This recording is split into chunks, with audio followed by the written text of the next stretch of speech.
Welcome to the Bubblegum Social Club, the show where I make my friends watch things that I like and then I make them talk about it. But this time around, we're switching things up a little bit because Ravina, hi Ravina.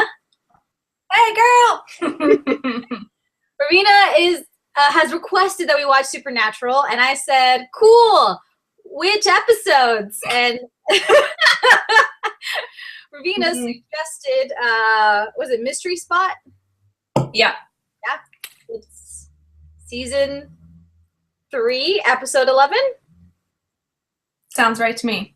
Okay, yes. I'm pretty. I looked it up to name this to add the description in this video, and I'm just going to do a little preface about my understanding or what I know of Supernatural. Is that when it first came out, I saw the first episode in a dorm room full of like a bunch of people and was completely freaked out and was like, I will never watch the show ever. This is terrifying. Everybody is crazy. No. And also, like, the fact that I was in college when that happened is, like, so odd to me that, like, that has, like, a long time ago. But then in recent years, I caught it on, like, TNT or whatever channel shows reruns, and I've just seen, like, random episodes. And I kind of got hooked for a little bit, but then I stopped. And I have just been stubbornly refusing to watch any episodes in order because, to me, it's much more fun to watch them out of order. So, like, I understand certain things and I've seen certain things. Like, I know what it's about, but, like, I don't know full storylines. I just know, like, flashes of things that happen here and there. It might be better that way. Well, I started watching it.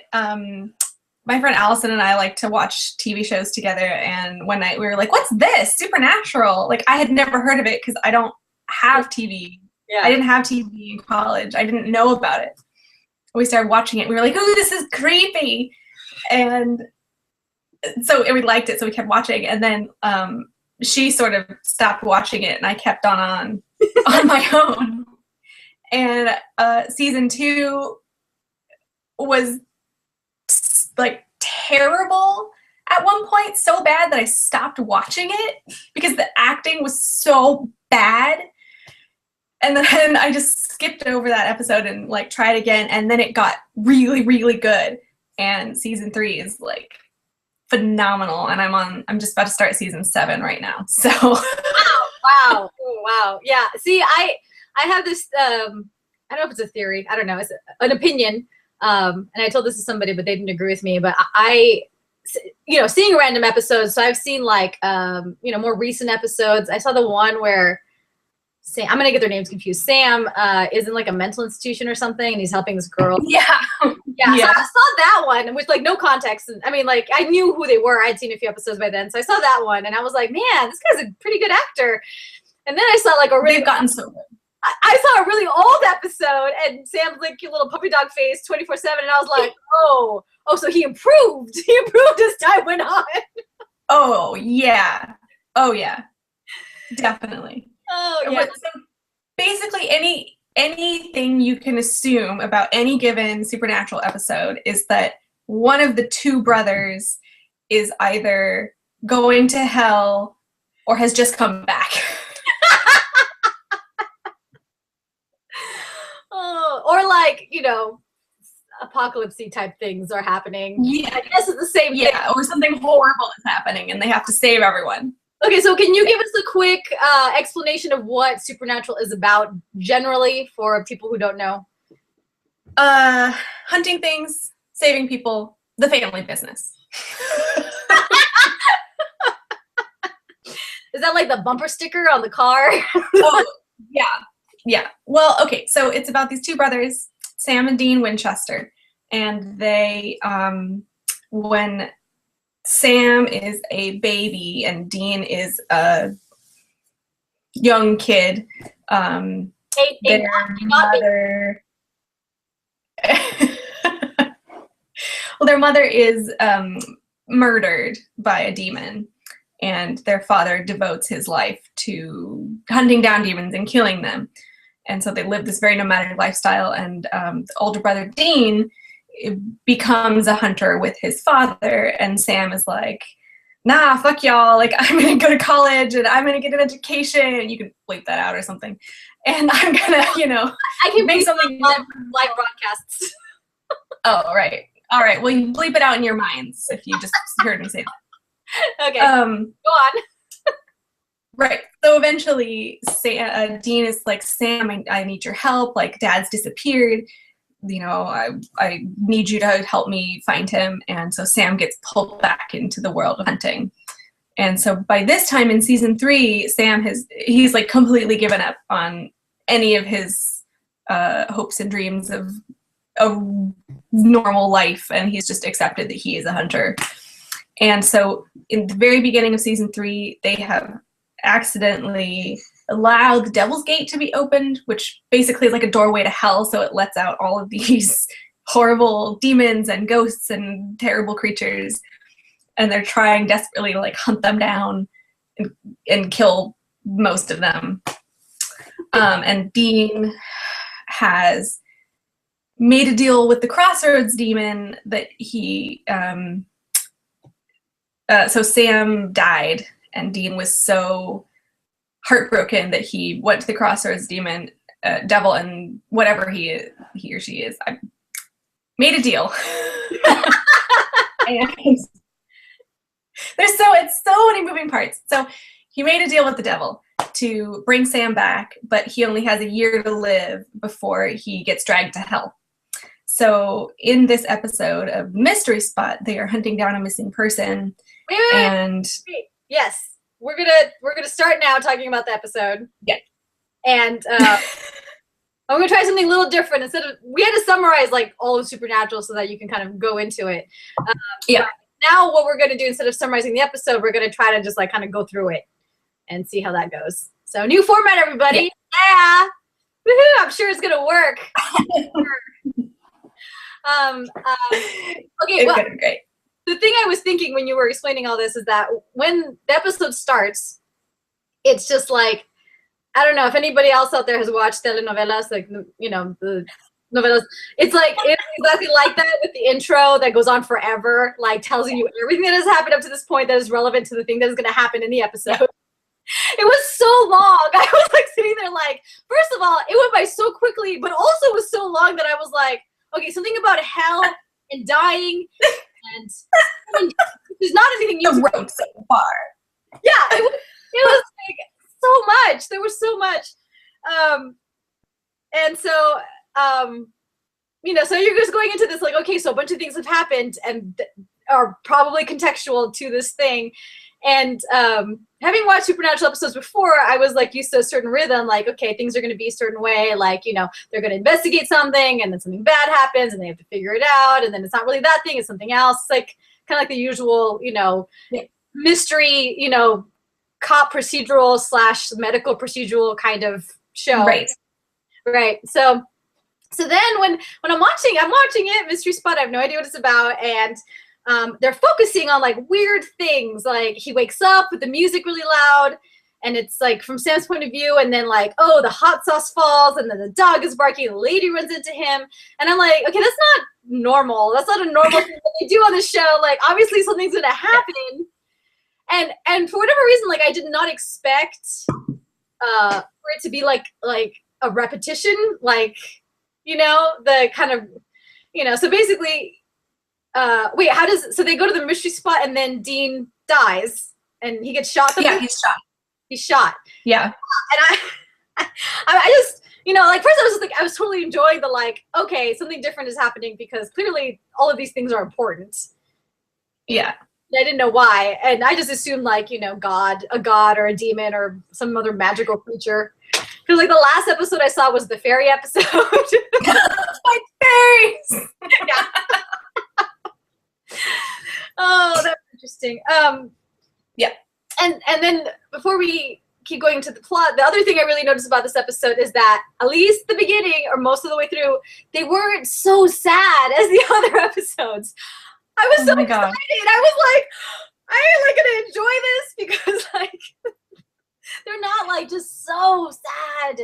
Yeah. Sad. Something really interesting that I noticed between me being in like starting season 7 now and then watching this episode back from season 3, it's like a very different tone. Like season 7, they've sort of swapped. Like they keep flipping places where like Sam will be concerned about Dean, and then Dean will be concerned about Sam, and then they're always switching. Oh yeah. In season 7, Dean is super concerned about Sam, and he's gotten so growly in his voice that like he almost sounds like Batman. Yeah, I totally know what you're talking about, because jumping around in time, yeah, supernatural time traveler. Yeah. You really see a difference between when Dean is like super protector mode, and he's just like just trying to get through the day as cheerfully as possible mode. Yeah. And like I love this episode because it just shows like the writing is great. It really shows off their personalities and how like Sam is kind of neurotic and like he's stuck in this Groundhog Day situation that just never freaking ends, and Dean is like, what? Taking a poke.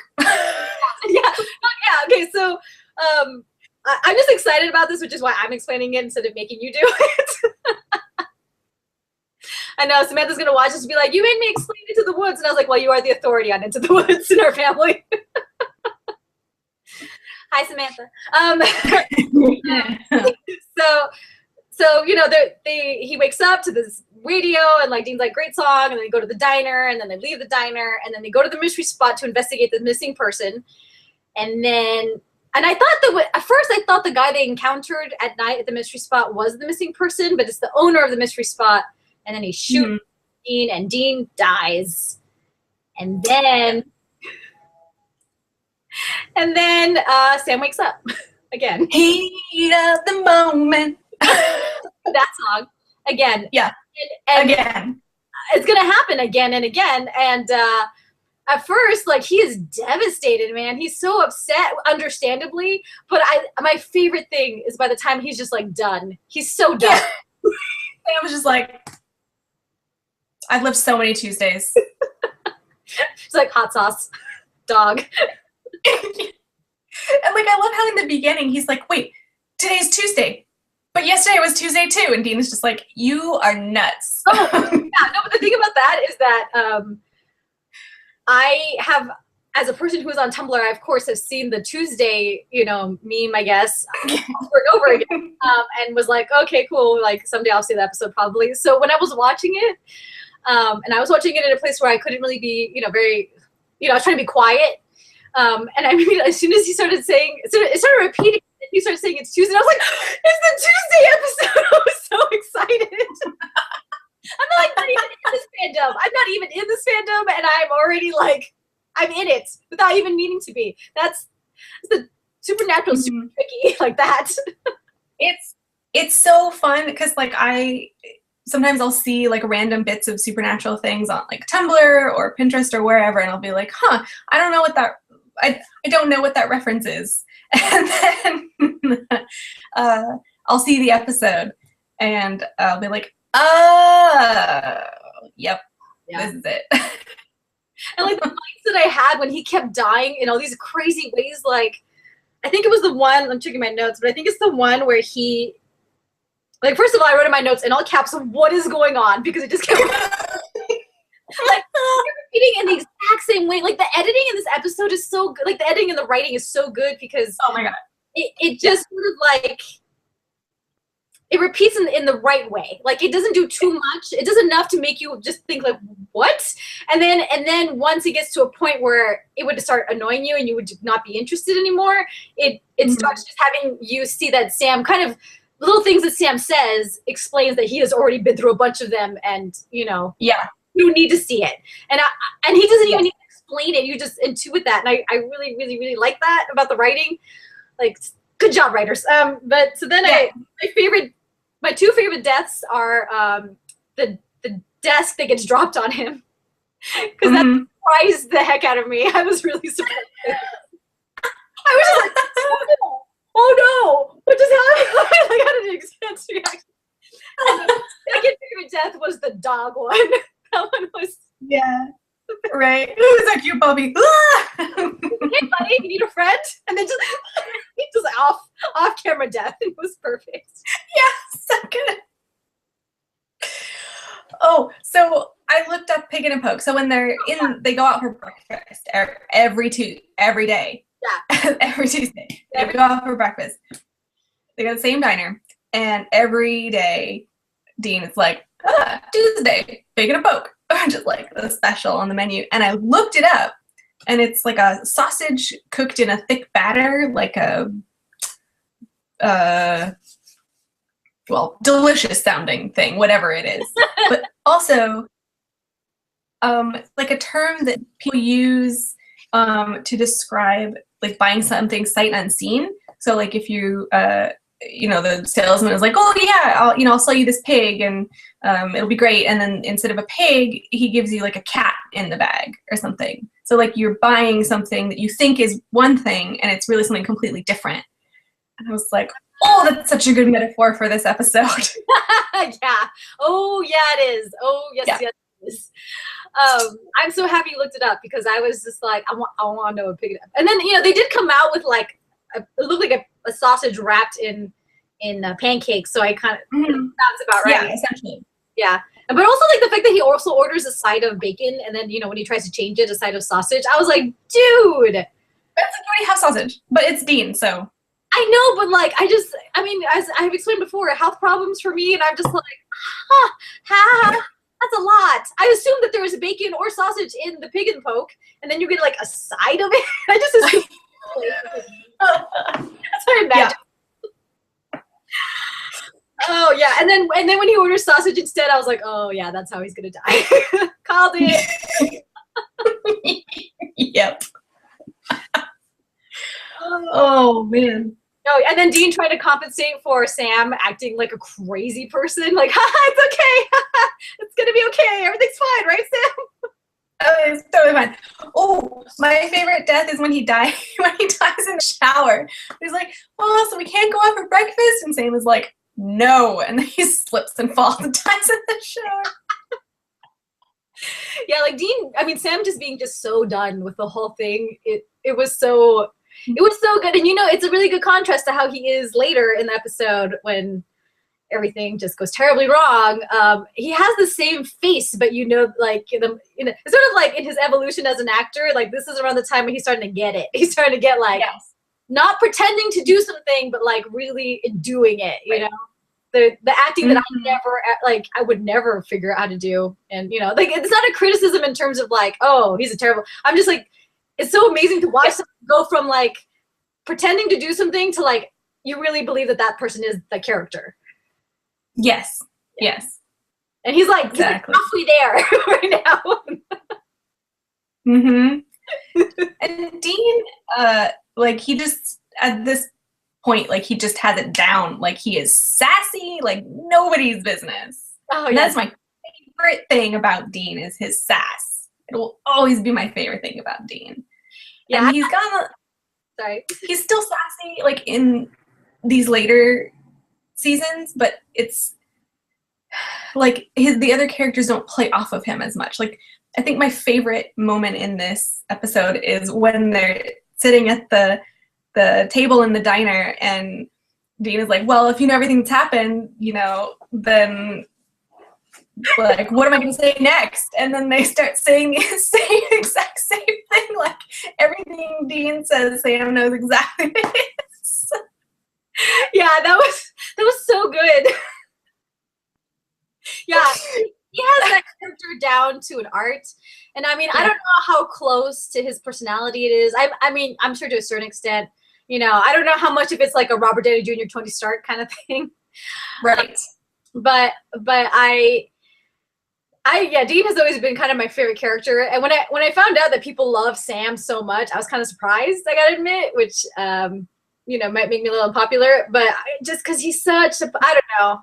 I think I like the characters that are kind of opposite to me, and he's such a puppy dog character, and I'm just like, you're cute and all, but like, I don't know, something about, I guess, I don't know, Dean is like the Han Solo of the series, so of course I'm gonna like him. And Sam is like the Luke Skywalker, so.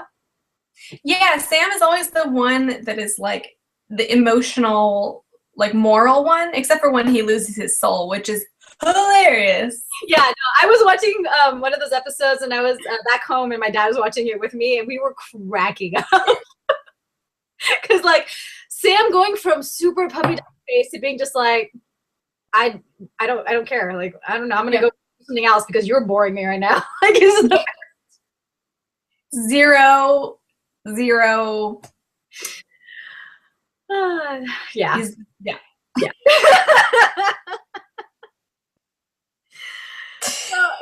Okay, so you going into this that it was going to be the trickster because you had explained to me that you love that character, and I was kind of I was kind of excited because I had actually seen this actor on the Thrilling Adventure Hour, and the guys who write Thrilling Adventure Hour wrote for Supernatural, and just a little tidbit that I learned from listening to the Nerdist Writers podcast or panel, whatever it is, and you know, interviews with them. Apparently, because you know, when I think of writers for a TV show, I think of a bunch of people in a room thinking up ideas and stuff like that. Mm-hmm. Apparently, in Supernatural and on other TV shows also, people will write separately. Like they'll have their ideas set up, and then they'll kind of like give it to the person, and then they'll go off and take care of it. They don't really like meet as much. I mean, I'm probably explaining it wrong because I have no idea what I'm talking about. But I just feel like for a show that is so like consistent and has so many threads in it, I was really surprised to find out that it's not this like communal kind of thing. But anyway, just a little tidbit. Yeah. I just thought it was interesting. But anyway, so I saw the actor first in Thrilling Adventure Hour, and then you were like, oh, like here's this actor who's a trickster. And I was like, I just saw him in person on a stage. And I was super excited about that.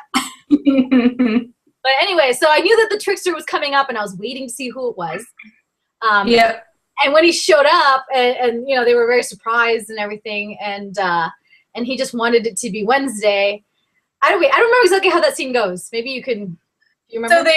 So Sam realizes they're in the diner again, another Tuesday, and you know, Sam looks up and it's like, wait a minute, you know, 100 Tuesdays in a row, and this guy's has maple syrup on his French toast, and now it's strawberry. Like, this does not happen. And Dean is like, ooh, people make choices, like they change their minds, and Sam was like, no. And so they leave the diner and they follow this dude, and I think that Dean dies again probably before they get him, but the next Tuesday they go, and Sam has like a steak in his pocket, and they confront the guy, and at first he's like, oh, I don't know, I'm just a guy with a wife and kids, and they're like, no, dude, you're the freaking trickster. And so then he, you know, special effects into the trickster we know and love. And I was like, hey, bro, sorry. Yeah. And then he says that he's trying to teach Sam a lesson that he can't save Dean, which I found hysterically funny, knowing that like 11 seasons now, basically about, you know, one of them trying to save the other. And I was like, yeah, really, you're not going to get to him, buddy. Like, that's not a lesson he's going to learn ever. The interesting thing is like, at this point in the show, like they're only in season 3, and they haven't really lost each other yet. Like, Sam died for the first time, and so Dean lost him, and he was so heartbroken that he sold his soul in return for Sam's. And so now Dean has, you know, the short amount of time to live, and they're trying everything they can to get him out of the deal. And so, you know, the trickster is like, you guys are each other's weakest links. Like, people will always exploit this. They will always go after one of you to get to the other one, because this is your biggest weakness. And the guys are like, well, yeah. Yeah. I first of all, I just want to say that I love that you're like, and he died for the first time, because that's just like it. That's like the, you know, other than your like bumper sticker, you know, blur for Supernatural, like, and he died for the first time is basically another explanation. Yeah. Like, it's gonna happen a lot. Yeah, that's the thing. Yeah. Trickster was weirdly benevolent in this, but anyway, we'll go into that after we get more towards the end. But yeah, so yeah, I have the quote written down: "You can't save your brother," but he convinces the trickster to just let him continue on to Wednesday, please. Yeah. contrast to when he's later begging the trickster for something else. I just realized. But yeah. So it's Wednesday, and then and it's like it's a different song on the radio, and like, you know, Dean is alive. He remembers Sam being crazy and confronting the trickster, but he doesn't remember anything after that. And he goes out to put the stuff in the car because they're going to leave without finding the guy, which I found also very interesting because they always like find the person, but they're not always alive. I'm not sure, but so they go, and this guy that Sam explains goes and robs the mechanic every day, every Tuesday. Every day that is Tuesday. It makes it sound so funny. Like every Tuesday he goes and robs the mechanic. It's the same Tuesday. It's a weekly thing that I do. He goes and he ends up robbing and shooting Dean instead. And since it's not a repetition day, Sam is like, no, I should be waking up again. You can't die today. And the trickster isn't around. And then it just reverts back to like, almost like a glimpse of the future. Super sad Sam, just driven. Yeah, veggies. I wrote down. First, I wrote down Wednesday ? And then I wrote down all caps. 6 months later ? ! And then I wrote down vengeance machine because that's what happens. He becomes a vengeance machine. He does. Yeah, he goes out and basically he kills every monster and creature that he can find, and he slaughters them all, and is trying to track down the trickster because he doesn't say as much, but you get the feeling that like he's still on trickster time, and if he just like if he finds the trickster, he can make him change it back to the actual Wednesday that it should be.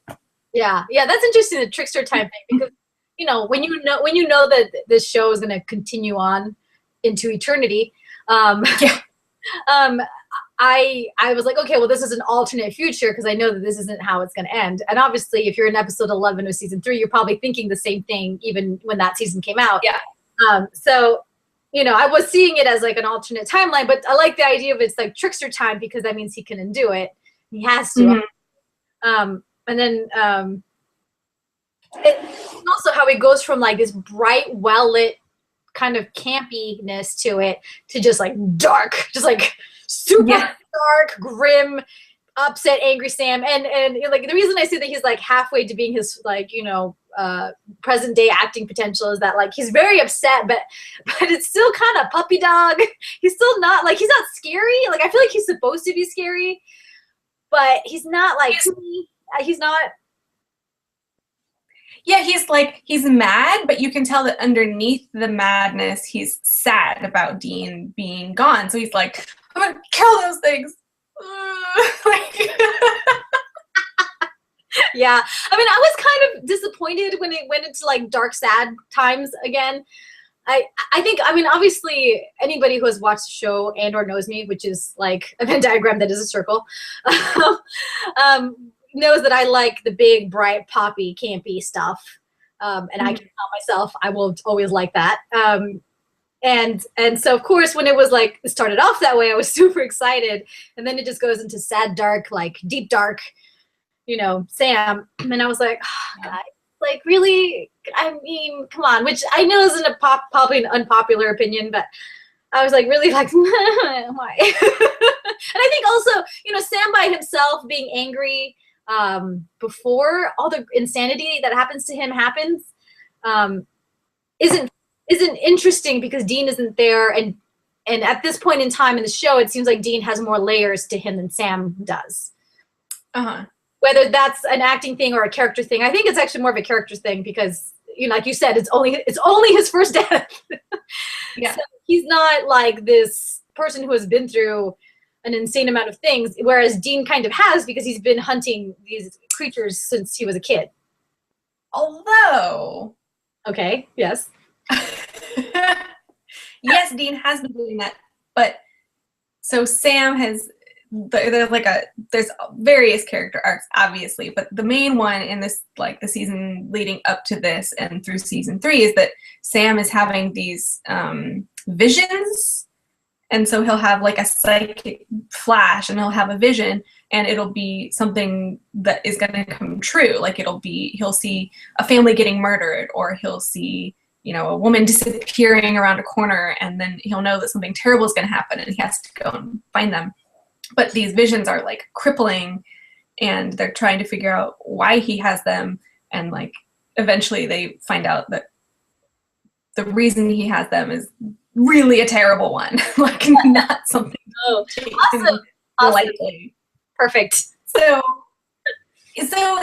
they're building both characters, and at this point, I think if you follow it sort of chronologically, Sam is the character that probably is supposed to have the most layers, but I always find Dean to be more interesting. So I don't know. The thing is that like Sam seems to change the most over time, and Dean seems to stay the same the most. I mean, there's fluctuations in that, but and maybe that's why it seemed, just based on like promos and Tumblr, that more things are happening to Dean recently than Sam. Man, I remember seeing one episode and I was like, what is going on? Like, it was so far from the rhythm that I was used to. I was like, what is going on in this crazy episode? Anyway, sorry, tangent. I'm trying to be better, but the tangent is really, really hard. But yeah, so yeah, I mean, you're right. I think that's what it is that he hasn't been through as much, and he's getting there. He's getting to that, Yeah. I feel like a terrible person being like, you're not interesting enough. Suffer more so I can find you more interesting. But just in terms of the supernatural world, I feel like that's what makes it work, is the idea of triumphing over this complete insanity that is happening. And the actors, they make it work very well. They do. Yeah. And I think I enjoy the contrasts of this episode because, like you said, first everything is like happy and bright and the colors are bright and everything is, even though it's like Groundhog Day and Sam is miserable, it's still very upbeat, and they film it in like a campy sort of a way. And then as soon as Dean is gone, it's very dark and moody and everything. It's like rainy, and Sam is all broody, which is funny because that is Dean's MO. That's like Dean's, when things are broody, that's Dean, and when things are a bit more kind of poppy, I guess, I don't know, poppy's not the right word, but more kind of up, it's usually Sam, because he's like, he's sad, but he's not like grim, and Dean is like gravelly but also sassy, and like they're slowly kind of evening each other out. But anyway, let's move on to the end of the episode, where Bobby, who it took me a long time to figure out who he was, because most of the episodes I'd seen didn't have him in it, and then this guy is like, I'm like, who's this dude? And I was like, oh, everybody knows who he is from the beginning of the show, and I've never seen episodes from the beginning of the show. But from what I understand, sort of like a guy who knows all about hunting all these things and creatures and whatever, and so he's like their mentor when their dad is gone, right? Yeah, he's basically like he's a hunter, and he's a family friend, and essentially now that their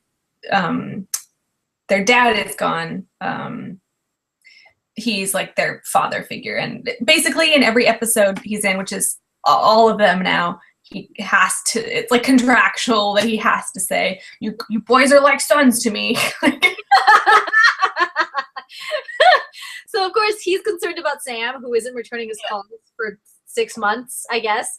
And then finally he's like, I found the trickster, come meet me and we can fight him together. And I was like, because that's not suspicious at all. Okay. Found him. Okay. Yeah, found him. Come meet me. Not here's the information, go get him. Come meet me. And then it's pretty convincing in terms of like whether it's him or not, because he does a lot of things to try to snap Sam out of the funk is not even the right word. The terrible, horrible, like, depression, grief, that he's in. Yeah. Machine mode that he's in.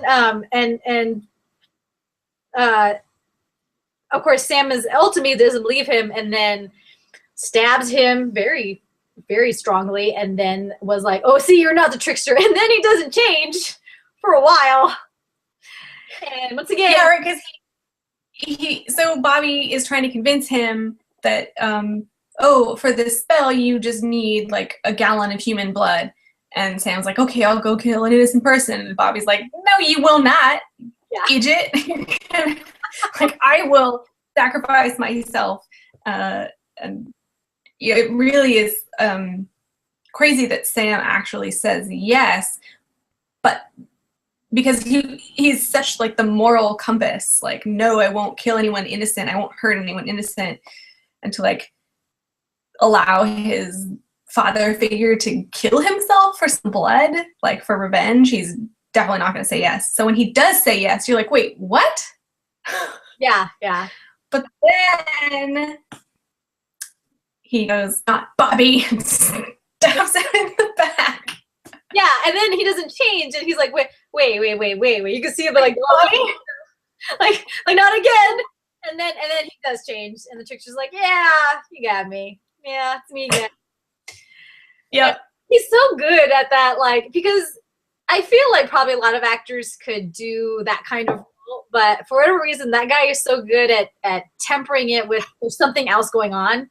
You know, like, he clearly has something like against them, but he also tempers it with something else. And like, the more I was watching the show, so what happens, he's like, I am trying so hard to teach you a lesson, and you will just not learn it. You refuse to get what this is. Like, you can't keep going the way you're going. And he's like, and I am sick. It's been months, and you're get it. So I give up. I'm bored. I give up.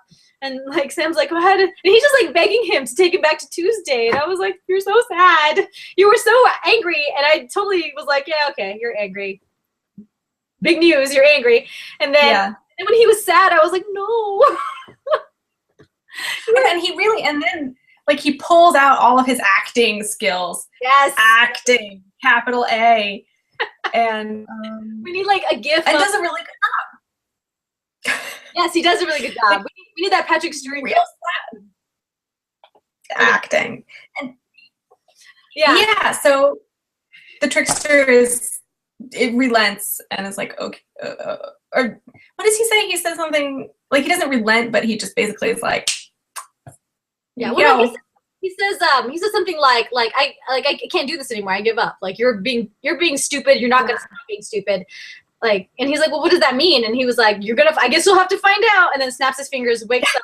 The song starts over again, and it is Wednesday, not Tuesday. It's Wednesday, and he tells Dean, like, no, we're gonna stick together.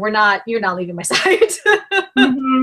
And so, of course, you know, they drive off into the sunset. But, you know, it really, I feel like this could be seen as like a kind of a throwaway episode, aside from the, you know, the idea of, you know, how far are they going to go for each other? How much is that going to be bad for them? How much is it, you know, how also at the same time, how can you ask somebody not to take care of the person they love and try to, you know, stuff? And, you know, a lot of this is reflective in like Buffy the Vampire Slayer.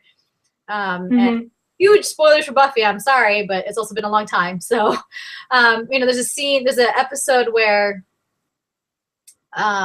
you know, her friends, there's one where they try to bring her mom back to life, and there's one they try to bring her back to life.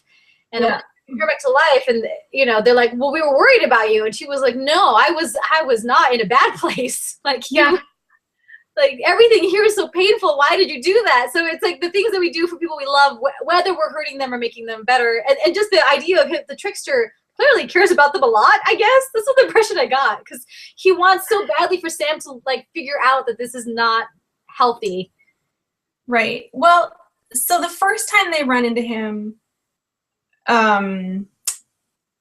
like, he's basically playing pranks on people, and they discover him and figure out that he's a trickster, and he enjoys taunting them.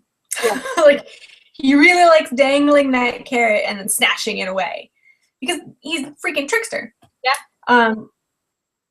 And they think that they kill him, and I think he sort of is perhaps a little bit like flattered by that. That's perfect. That actually makes so much sense. Right? Like, you paid attention to me. Awesome. Let's continue this game. Yes. He's like, check. Like, checkmate. Let's keep going, boys. Like, let's keep playing this game of chess. I will win, of course, but let's keep going. of the like episodes with gods that I've seen have all been kind of like that. Like they just want attention in weird ways, and whatever way that like Dean and Sam will give it to them, they're actually like always very happy about it. Yeah.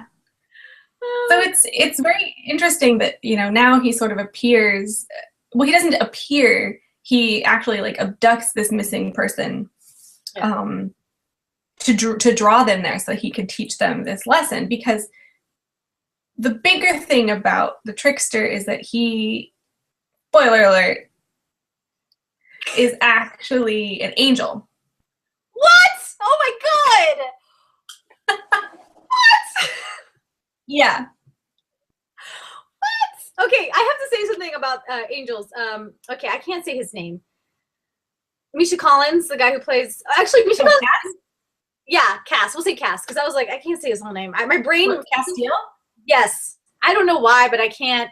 Like I can't get it out. Anyway, the reason I started watching Supernatural is because me and my cousin Emily went to go see Doing Adventure Hour at San Diego during San Diego Comic Con, and he was in the show, and I was like, that guy's way too pretty to not be an actor in like a major thing. So I looked at him, and his hair was long, so I was like, who is this guy?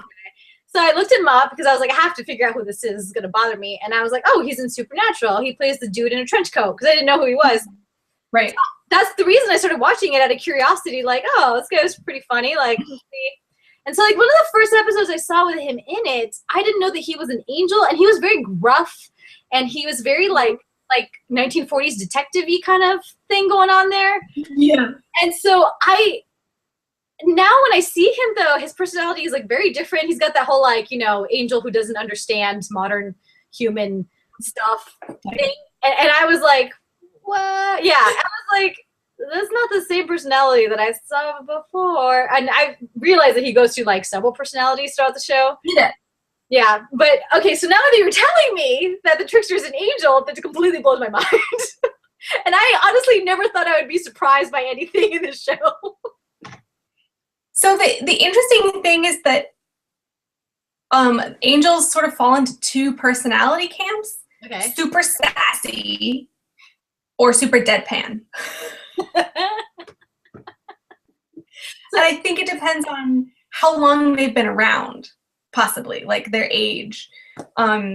So I'm going to shoot myself if I'm wrong. Let's see. The trickster is, oh my God, I want to say he's Gabriel, but I'm going to have to Google it really fast. Okay, I will talk while you do that. Here is me talking. Yeah, that is so bizarre to me. Like honestly, like everything that I've seen this show, like even I've been like surprised within an episode, I've never been like, oh, what? That's crazy. Go. Yes. Yeah. So he's actually the angel Gabriel, but he's like somehow also Loki. I don't know if he's just like pretending to be Loki or if he is both. I don't know how it works with gods and angels and who knows. Yeah, I was actually gonna say like Loki. Like the thing about Loki movie, Marvel Cinematic Universe Loki, and I don't know as much about comic book Loki, and I know very little. I know Wikipedia page about like, you know, actual mythological Loki, but I don't know. I have so many like I've developed, thanks Tumblr, I've developed a weird mixed feelings about Loki. Thank you Tumblr for that. But that's like the first person I thought of, like Loki, because like the little bit I've read of him, I've read about Kid Loki in the comics. I don't know what the differences are. I'm sorry. I just have so much like it's the same thing with comics. I just like been reading random stuff, and I'm like trying to cram the information in my brain. But that's exactly what I thought of. I was like, that sort of reminds me of Loki. Like, you know, I'm gonna play a trick on you, and it's gonna be fun, but very painful at the same time. Yeah, pretty much. Yeah. So, so it's interesting because then when you get the, like later when he comes back into it, like another episode and it's revealed that he's an angel, you understand a little bit more of his motivation because he's trying to warn Sam and Dean that they like essentially are going to be pitted against each other later on, and that they are each other's weaknesses and they need to just like please, like, just let it go. Like, we're already have too much crap going on up in heaven. Like, just leave it be. That's, so he's trying to. Go ahead. Yeah. He's trying to get them to, like, cut it out. Yeah, well, because I did feel like at first it was like I'm getting revenge, but ultimately it was very like benevolent in a way, like very like I'm trying, and it just really also made me think of like, you know, having in terms of storytelling, having a family member that you just can't get them to stop doing the thing that they need to stop doing. And, you know, sometimes, and the thing, you know, I watch a lot of kids shows, so there's always a lesson that gets learned at the end, which is usually forgotten. It has to be relearned like 5 times. And that happens also in like sitcoms and, you know, dramas. Yep. The whole like, you know, and I love you, but I don't love you kind of, you know, back and forth. But I feel like this was such a like kind of poignant, I guess, way of putting it, where it was just, you know, I want to help you so bad, but it's just not taking, and I have to let go of my own sanity, and, you know, the kind of boundaries you have to have for that. And I probably looking way too much into this, but I really like this episode. It's really good. Yeah, I liked all the repetition and like the very end, and then I kind of didn't ignore the grimdark part. Yeah. Well, I love that it begins and ends with the same thing, which is basically Sam going, man, I had a really weird dream, and then Dean going, clowns or midgets? Oh, Dean. Yeah. Never change, which you never will. Like he says, like, it's a perfectly valid question. Like, those are the only 2 kinds of weird dreams that you can have: clowns or midgets. Yeah. Like, also, like, the fact that, like, having all the things that they go through, like, it would never be, like, demons or just strange creatures from mythology. No, it's just, yeah. I mean, clowns, yeah, I don't know. They do fight clowns. I'm assuming that I was exactly thinking, like, I'm sure that they have to have fought clowns at some point. But anyway, you know what? Your explanation of like what happens with the trickster as like the first time that I've actually wanted to watch this show in order. It's like the first time, like, what? I always feel like a crazy person when describing things that have happened. Like, I'll tell my friend Allison, like, I'll get her up to date on everything that's happened, and I'll be like, oh yeah, so this happened, and this happened, and this person went to hell, and this person was resurrected, and then this happened, and this person's actually an angel, and then she's just like, Yeah, that's pretty much any watching like any soap opera is basically like that. Like, especially like, I don't know about the English ones, but the, you know, the Spanish language novelas, like, that I've watched a few of, like, it's exactly like that, minus the like magical stuff. And if there is magical stuff, it's always like cutesy things. It's not usually like, you know, scary things. But it's always like, and then this person did this to that person, and that person's mad, and now that person's evil, and then the evil twin came into town, and oh my god, and then she fell off a truck, and then she hit her with a thing, and now she's gone crazy. Yeah. Yeah. So, you know, obviously, like, I'm not averse to this kind of thing, and clearly, like, I don't know, maybe I'm kind of actually thinking of just like picking a season and then just like watching it out of order. You should, I recommend season 3. I mean, season 3 because, you know what's funny? Every time I go home, and we're gonna have to wrap it up soon, but AK now. But every time I go home, I have time during the day, so I try to watch the Supernatural reruns that are on TNT, I think. And for whatever reason, like, I went home in December, and then I went home a few weeks ago. And by home, I mean my parents' house. And they were showing the exact same episodes, and I was like, no, I've already seen these. I thought it was so weird that the timing, because they show them in order, so I don't know if they were just repeating the same season. It's the one with the splatter with the word. Oh, you know, I think it's a later season. I think that might be season 7. Yeah, I haven't gotten there yet. Yeah. That one, so I know the episodes in that season very well. I'm just like, I just want to watch something else. Yeah. I mean, I could talk a lot more about Supernatural, and I think we'll get a chance to revisit it. Yeah. I'm pretty sure we will. Yeah, I know. You need to get your revenge for all the things that I've shown you. But my shows are so cheerful. I don't see why you have a problem with them. Oh, I don't have problems with them. Oh man, yeah. So Supernatural really is. It's a fun, good show.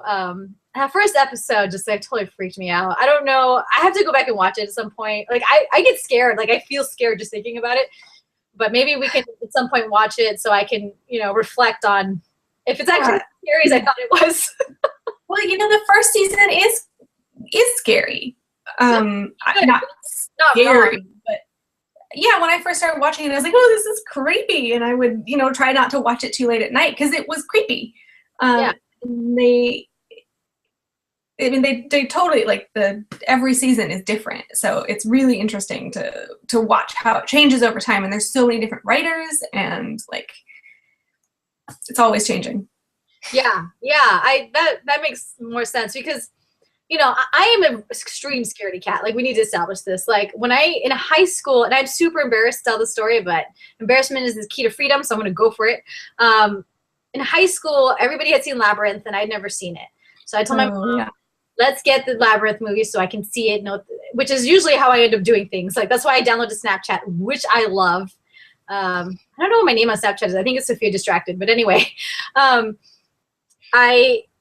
we got Labyrinth. And we started watching it. And then there's like that part, and I'm never going to watch it again, the part where there's like a wall of like gremlin goblin puppets, because she's talking to them, trying to find what happened to her little brother. And I freaked out and was like, turn it off. We are not watching this. And I was so scared. There's no reason to be. Like, logically, I know that they're puppets. I shouldn't be freaked out. Like, there's no reason. So, understandably, the first episode of Supernatural, I was terrified. I was like, never sleep again. I can't look at a ceiling ever.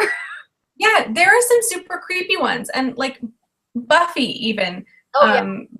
Buffy's usually like, super actiony and really fun and silly. But there are some Buffy episodes that freaked me the heck out.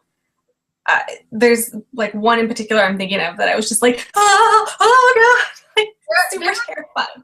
There are at least 2 or 3 that really like anything that has the I don't know if it's a trope at this point of the little alien that like attaches to you and then takes you over and I hate that so much. I was just talking about that one yesterday at work. Oh my God. Yeah, I hate that one. And then there's that other infamous one. It's like the silent one. That one just Oh God. Oh, that's the one. No. No. Yeah. No. Yeah, I saw the Supernatural episode where there's like the little kids who are like leeches kind of.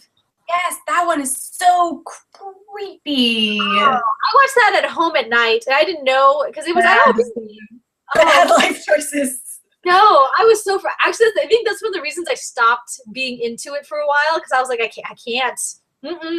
I cannot with this. Yeah. I kind of miss those creepy ones. Like, if I have one last sentiment about Supernatural, it is that I miss the smaller storylines. They definitely tend to go for, like, bigger is better in the later seasons, and they're all about, like, we have to stop the apocalypse, and we have to, save this person from becoming, a horrible monster, and we have to do, like, these big things. But I miss when they were just like hunting the creatures and there wasn't like a larger story arc, or there was, but it wasn't that important all the time. Yeah.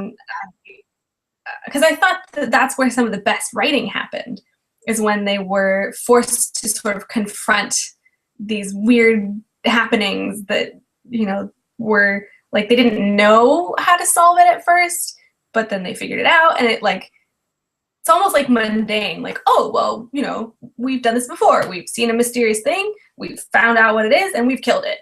Moving on. Like, I think that can be said for this episode because it's very,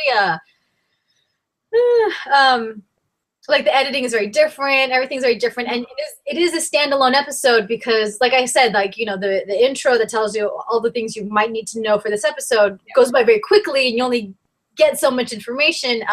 But I got a lot out of it despite that, even if I had never seen this before, as a person who likes, you know, that kind of supernatural stuff. It ruined the word supernatural for me. Like, I can't say it without thinking of the show. But, you know, a person who likes, you know, I've read, like, you know, vampire books in high school, and, like, you know, werewolves are cool and, like, all that stuff, obviously. But seeing this one just by itself would have been, like, very hooking, because it does plug into the overall arc, but it also is a standalone episode. And I think that a lot of TV shows, even sitcoms like How I Met Your Mother, where there's a lot of components and storylines and histories, they finding that balance between, you know, the big bad and the individual episodes can be so difficult. And it's interesting, because sometimes you're like, I don't care about the bad guy, I just want to see him do their thing. And then sometimes you're like, oh, the bad guy, you know, like, really, totally. That's I think that's a good point. Yeah, it's such a good show, and I feel like really, like, you could watch it either way. Just Netflix it like a crazy person, or just jump around. It seems to really work either way, and I still am kind of astounded that it's written, like, you know, I don't know, not individually, but like not as a. You would think that it's like one person, like, you know, kind of creating all of this into like one thing, but it's just so many components, and I still, like, amazed that it works. I know. I can't believe. I think they just got renewed for their 11th season. Yeah, they did. I think the 10th is on right now, right? So then they're making the 11th one now or something. Yeah. Which is just nuts. And at first, when I liked this show, I was kind of embarrassed about it, and I was like, oh, I'm really into this show, Supernatural. And now I'm like, I love this show, Supernatural. You want to talk about it? Fine. I'll talk about it to you. You don't have to listen, but I'm going to talk about it. Get used to it. That's all of my life, basically. That's basically why this show got started. It was like, we're going to talk about it. I'm sorry, but we're going to talk about it. We're changing the name of the show to We're Going to Talk About It. Yes. All right. We've probably been talking for a very long period of time. I accidentally didn't keep track of the time. That was so much fun. Thank you for showing me this episode. I kind of want to watch all of season 3 now. I might do that. We will see. Yeah, that was awesome. Thank you, Ravina. You're welcome. You're welcome. Anytime. Yes. And the trend continues, because we will be doing another episode with some more My Friends Getting Revenge on Me into the future. And I got something special, hopefully, for our 20th episode, and hopefully some more solo episodes. I keep saying that I'm putting out more solo episodes. I'm finding the time to film something, and then my sound and my camera's been wonky, but I'm going to stop talking somehow, and I'm going to say goodbye. Thank you for listening. That was so much fun. Bye, Ravina. Goodbye.